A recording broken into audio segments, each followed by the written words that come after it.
దేశంలో ఆర్థిక అసమానతలు ఎలా ఉన్నాయో చెప్పడానికి ఇది ఒక ఉదాహరణ మాత్రమే. ఇండియా జీడీపీ త్వరలోనే $5 ట్రిలియన్ అంటే సుమారు 450 లక్షల కోట్లకు చేరుతుందని అంచనా. ప్రపంచంలోనే అతిపెద్ద ఆర్థిక వ్యవస్థలో అమెరికా, చైనా తర్వాత భారత్ అని గొప్పగా చెప్పుకుంటున్నాం. ఇంత చేసినా దేశంలో పెరిగిపోతున్న జనాభా వల్ల తలసరి ఆదాయంలో పెద్దగా పురోగతి కనిపించడం లేదు. ప్రస్తుతం ఇండియా తలసరి ఆదాయం $2,500గా చెప్తున్నారు. ఇక అదే దేశంలోని సంపన్నుల విషయానికొస్తే వారి ఆస్తులు మాత్రం అమాంతం పెరిగిపోతున్నాయి. దీనికి ఉదాహరణగా చెప్పుకోవాలంటే అంబానీ కుటుంబం ఆస్తి మొత్తం చూస్తే ఇండియా జీడీపీలో 10% వారి వద్ద ఉందని తాజా నివేదికలు చెప్తున్నాయి. దీన్ని బట్టి చూస్తే దేశంలో ఆర్థిక అసమానతల గురించి ప్రత్యేకంగా చెప్పాల్సిన అవసరం లేదు.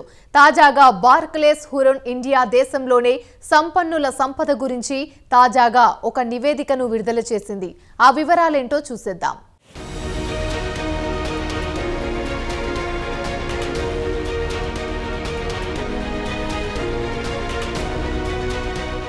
దేశంలో ఆర్థిక అసమానతలు విపరీతంగా పెరిగిపోతున్నాయి. దేశ సంపద కేవలం కొద్దిమంది చేతుల్లో మాత్రమే ఉంది. తాజాగా బార్క్లేస్ హురూన్ ఇండియా విడుదల చేసిన తాజా నివేదికలో ఈ వివరాలు పొందుపరిచింది. ఇక ఇండియా జీడీపీలో అంబానీ కుటుంబం వాటా సుమారు 10% ఉంటుందని తేల్చి చెప్పింది.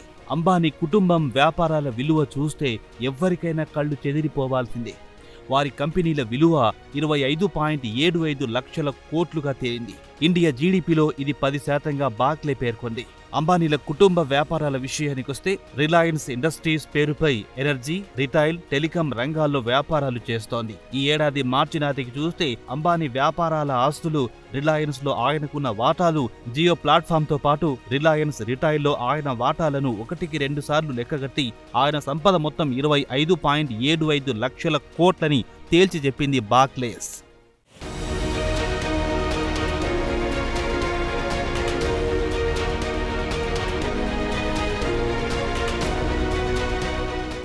అంబానీ కుటుంబం తర్వాత బజాజ్ కుటుంబం 2వ స్థానం ఆక్రమించింది. పూణేకు చెందిన ఆటోమొబైల్ కంపెనీని నీరజ్ బజాజ్ నిర్వహిస్తున్నారు. ఆయన సంపద 7.13 లక్షల కోట్లుగా లెక్కగట్టారు. 3వ స్థానంలో బిర్లా కుటుంబం నిలిచింది. కుమార మంగళం బిర్లా విషయానికొస్తే ఆయన వ్యాపారాలు metal, mining, cement, financial services లో ఉన్నాయి. 4వ తరానికి చెందిన కుమార మంగళం బిర్లా సంపద 5.39 లక్షల కోట్లుగా తేలింది. ఈ ముగ్గురి కుటుంబాల సంపదను లెక్కిస్తే $460 బిలియన్ తేలింది. కాగా సింగపూర్ జీడీపీ అంత సొమ్ము ఈ ముగ్గురి కుటుంబాల వద్ద ఉందని బార్క్లేస్ నివేదికలో వివరించింది. ఇక పైన తెలిపిన ముగ్గురు వ్యాపారవేత్తల విషయానికొస్తే వీరంతా వారసత్వంగా వచ్చిన వ్యాపారాలు మరింత విస్తరించారు.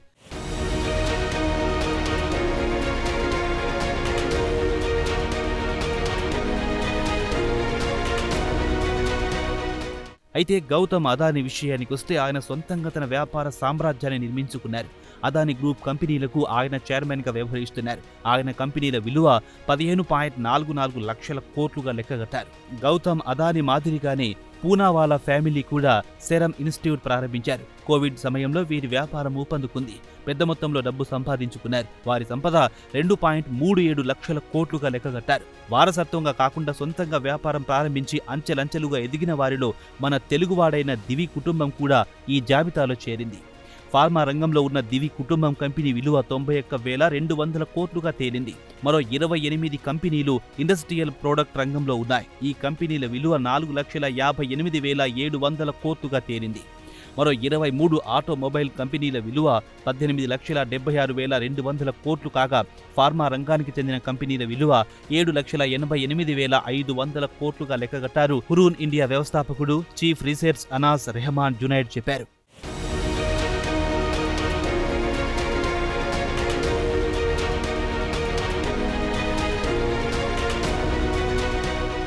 వారసత్వంగా వచ్చిన కుటుంబ వ్యాపారాల బ్యాలెన్స్ షీట్లు మాత్రం బలంగా ఉన్నాయని Barclays private bank head Nitin Singh చెప్పారు. గత కొన్ని సంవత్సరాల నుంచి ఈ కుటుంబాలు అందొచ్చిన అన్ని అవకాశాలను చక్కగా వినియోగించుకున్నారు. ముఖ్యంగా ఇండియా ఆర్థిక వ్యవస్థ క్రమంగా పుంజుకోవడంతో అదే సమయంలో కొత్త వ్యాపారాలకు అవకాశాలు అందుబాటులోకి వచ్చాయి. ఈ వ్యాపారాల్లో వీరు అడుగు పెట్టి మంచి సంపద సృష్టించుకున్నారు. మరి హల్దీరామ్ విషయానికొస్తే ప్రస్తుతం ఇంటింటికి ఈ పేరు పరిచయమే.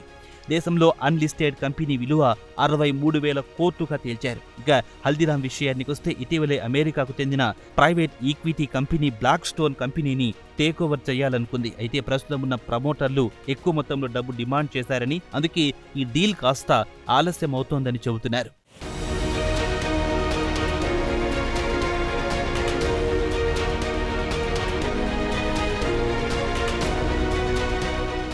ఇక దేశంలో రియల్ ఎస్టేట్ దిగ్గజం డిఎల్ఎఫ్, మాక్రోటెక్ డెవలపర్స్ కూడా శక్తివంతమైన కుటుంబ వ్యాపారాల జాబితాలో ఉన్నారు. రియల్ ఎస్టేట్ దిగ్గజం డిఎల్ఎఫ్ లిమిటెడ్ కంపెనీ విలువ 2,04,500 కోట్లుగా లెక్కగట్టారు. మాక్రోటెక్ డెవలపర్స్ విషయానికి వస్తే ఈ కంపెనీ విలువ 1,12,200 కోట్లుగా లెక్కగట్టింది బాక్లే బ్యాంక్. భారత ఆర్థిక వ్యవస్థ క్రమంగా పుంజుకుంటుందనేది మాత్రం వాస్తవం. 1991లో పివి నరసింహారావు ప్రభుత్వంలో ఆర్థిక మంత్రిగా ఉన్న మన్మోహన్ సింగ్ మొదలెట్టిన ఆర్థిక సంస్కరణల చలవతో సంపన్నులు మరింత సంపన్నులవుతున్నారు. అదే దేశంలో ఆర్థిక అసమానతలు కూడా విపరీతంగా పెరిగిపోతున్నాయనేది మాత్రం వాస్తవం.